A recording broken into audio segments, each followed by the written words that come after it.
Merhaba arkadaşlar, Tarkan Özvardar ben. Bugün YouTube kanalımızda sizlere köpek eğitmeni olmak isteyenlerin nelere dikkat etmesi gerekli, kimler köpek eğitmeni olabilir gibi sorulara karşılık vermek istiyorum, karşılık gelmek istiyorum.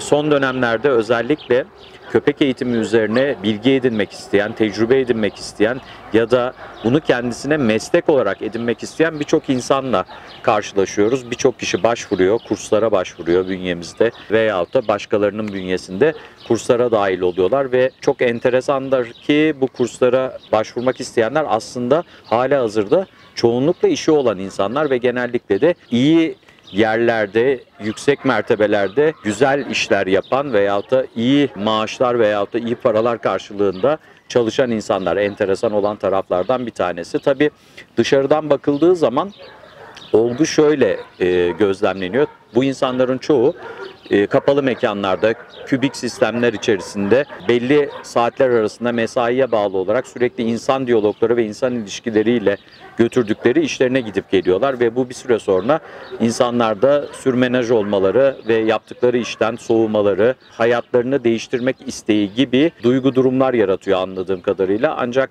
bizi uzaktan gözlemledikleri zaman ne kadar güzel, açık hava, köpeklerle iç içe, insanla uğraşmıyorsunuz gibi yaklaşımlar oluyor. Tabii ki bu iş böyle değil.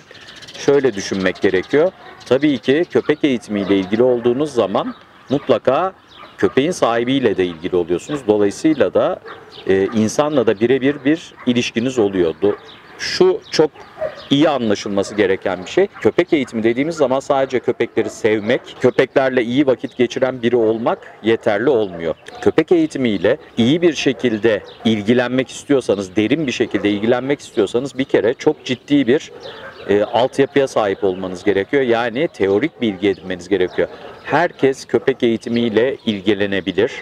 Amatör ya da profesyonel boyuta gelebilir. Tabii ki bu yıllar ve tecrübeyle çok doğru orantılı olan bir şey. Aynı zamanda bilimsel altyapı edinmeyle çok doğru orantılı olan bir şey. Ama kişileri burada klasifiye etmek çok doğru olmaz ya da sınıflandırıp işte bunlar olabilir, bunlar olamaz demek çok doğru olmaz. Tabii ki en başta doğayı sevmek, canlılara saygılı olmak, köpekleri sevmek ve merak etmek gerekiyor. Her pozitif bilimde olduğu gibi merak olmadığı takdirde bir şeylerin oluşma ihtimali yok. Biz bu mesleğe başladığımız dönemlerde, yani benim veteriner hekim kimliğimin dışında köpek eğitimi olgusu ki köpek eğitimi ve köpek davranışlarını merak ettiğim için zaten veteriner fakültesini tercih ettim. Tamamen bu sebeple veteriner fakültesine gittim. Bizim dönemlerimizde internet yoktu, bilgi edinmeniz çok kolay değildi. Tecrübesi olan insanları bulmak Türkiye'de maalesef mümkün değildi. Yurt dışından kitap getirmek veyahut da kaynaklara ulaşmak çok zordu. Aylarca beklediğimiz kitaplar oluyordu, gelse de okusak diye ve o kitaplar bize geldiğinde altın değerindeydi. Çok önemserdik ama şimdi her şeye ulaşmak çok kolay. Bir yandan bu iyi, bir yandan da kötü. Çünkü internette bulduğunuz her bilgi doğru bilgi olmayabiliyor. Yaklaşımlar birbirinden farklı olabiliyor ve birçok bilgiye kısa süreçte ulaştığınız için değeri olmuyor. Değeri olmayan bilgiler de kalıcı olmuyor. O sebeple eğer bu işi biri yürekten istiyorsa birincisi köpekleri söylediğim gibi çok sevecek, doğaya saygılı olacak, çevreye saygılı olacak, sinir sistemi sağlam olacak. Burada bu çok önemli bir nokta. Sağlam bir sinir sistemine sahip olmanız gerekiyor. Özellikle öfke kontrol problemi olan insanların bu tip işlere yönelmemesini tavsiye ediyorum ya da iyi bir rehabilitasyon programından geçip sağlıklarına, mental sağlıklarına kavuştuktan sonra başka bir canlının sorumluluğuyla alakalı işlere girmelerini tavsiye ediyorum. Çabuk sinirlenen, çok fazla seyahat eden, çok çalışmaktan, açık hava aksiyonlarından, hareketten çok hoşlanmayan insanların tabii ki bu mesleği düşünmesi biraz absürt olacaktır. Çünkü bu meslek fiziki kondisyon gerektirir mutlaka ki, mental kondisyon gerektirir kesinlikle.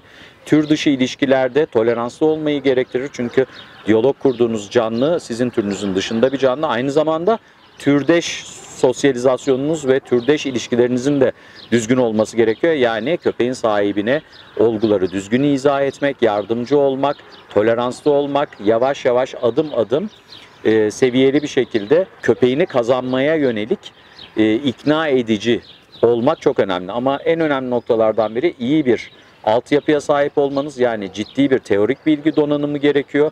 Bol bol okumak, bol bol araştırmak, old school olsun, modern dog training olsun, yani modern köpek eğitimi de olsa, eskiden geçmişte kullanılan teknikler de olsun, hepsini bilmeniz gerekiyor ki ayrımı ve sentezi yapabilirsiniz. Yani şöyle bir mantık yok.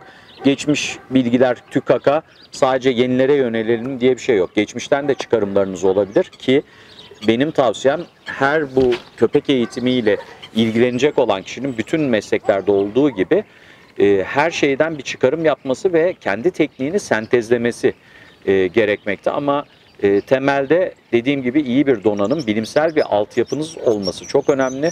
Bol okumak, konuya hakim olmaya çalışmak, özellikle köpekleri tür olarak algılayabilmek, davranışlarını algılayabilmek ki bu işin temeli bu. Kökeninden tutun da köpeğin davranış modellerinin ne olduğu, davranış bozukluklarının neler olabileceği, nasıl düzenlenebileceği, her köpeğin aynı teknikle eğitilmesinin mümkün olmadığı gibi olgulara karşı hazırlıklı olmanız ve donanımlı olmanız gerekiyor. Tabii bu iş böyle dışarıdan göründüğü gibi işte köpeklerle bir arada sürekli eğlenmek gibi bir olgu söz konusu değil. Bizim de yaşadığımız birçok endişe var. Canlıyla çalışıyorsunuz. Bazen gerçekten de çok zorlandığınız oluyor. Özellikle hayvan sahiplerinin köpeklerinden vazgeçmesi, bunu bir heves olarak görmesi falan sizin ümidinizi de çok kırıyor. Bazen şevkinizi de çok kırıyor ama işte bu tip şeylere toleranslı olmak gerekiyor. Bazen doğası gereği dostlarınız sizden çok önce bu dünyadan ayrılıyorlar. Ben kendime ait 4-5 köpeğimi yıllar içerisinde kaybettiğim için bu işi çok iyi bilenlerden bir tanesiyim. Son derece üzücü, son derece yıkım yaratan bir şey. Bunlara karşı da dirençli olmanız gerekiyor. Çünkü geride kalanlar var, başka köpekleriniz var, başka sorumluluğunuzda olan canlılar var. Dolayısıyla böyle yıkılmamanız gerekiyor. Tabii ki çok üzülüyorsunuz, travmatize oluyorsunuz ama diğerlerini de düşünmek gerekiyor. Yani sağlam bir sinir sistemi çok önemli. Söylediğim gibi fiziki kondisyonunuz çok önemli. Mutlaka iyi beslenmeniz gerekiyor. Fiziki açıdan dinamik olmanız gerekiyor. Atletik fiziğinizi korumanız gerekiyor. Her ne kadar yıllar geçse de tabii ki vücut ve metabolizma yaşla birlikte yavaşlıyor veyahut da yetenekleri sınırlanmaya başlıyor vücudunuzun, ama bunu mümkün olduğunca geciktirmeye çalışmak gerekiyor. Bunun haricinde de hep söylüyorum, başkalarını izlemek, bu konuda söz sahibi olan, tecrübe sahibi olan kişileri izlemek gerekiyor. Türkiye'de sistem, sizin köpek eğitmeni olmadığınıza dair kimse aksi bir şey söyleyemez. Bu aslında dünyanın birçok yerinde böyle. Kendinizi yetiştirmek sizinle alakalı olan bir şey. Tabii ki Türkiye'de çok değerli insanlar var. Onlardan örneklemeler yapabiliyorsunuz, kurslar alabiliyorsunuz, yurt dışına gidebiliyorsunuz. Yurt dışında da birçok teknik görme şansınız var. Birçok insandan örneklemeler yapıp kurslar alma şansınız var. Eğer imkanlar doğrultusunda hareket etmek gerekirse bütün bunları organize etmeniz gerekiyor ama en başta tabii ki çok istemeniz gerekiyor. Bu gerçekten de bir meslek, bir yaşam biçimi ama bir canlıyla irtibatta olduğunuz için bir mesaisi yok bu işin. En başta bunu kabul etmeniz gerekiyor. Saat 5'e kadar çalışırım, 5'ten sonra keyfime bakarım gibi bir şey söz konusu değil. Bahsettiğimiz şey bir canlı, o da sizin gibi 24 saati yaşıyor. Ve bu saatlerin hepsinde sizinle diyalogda kalması gerekebilir. Herhangi bir saatinde gerekebilir.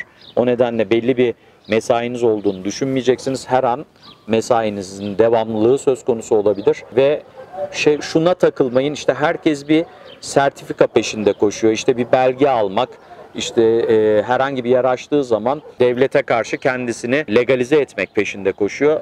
İş kağıt parçasıyla olsaydı bu çok kolay olurdu. Herkes gider 5-6 günlük bir kursla bir kağıt parçası alır ve ondan sonra da kendisini legalize ederdi. Olay o değil. Her meslekte olduğu gibi tecrübe, araştırmak, vakit harcamak, elinizi taşın altına koymak, efor sarf etmek, çok sevmek, çok istemek gibi kavramların hepsinin bir bütünü köpek eğitimi ve köpek davranışlarını irdelemek. Dolayısıyla eğer bu işe mesai harcamaya hazırsanız, hayatınızın büyük bir kısmını harcamaya hazırsanız, ki bunu olumsuz anlamda söylemiyorum, ben bir gün bile yaptığım şeyin yanlış olduğunu düşünecek bir algı içerisine hiçbir zaman girmedim. Acaba vakit mi kaybettim, acaba başka bir işte başka bir konuma mı gelirdim diye hiçbir zaman düşünmedim bunu.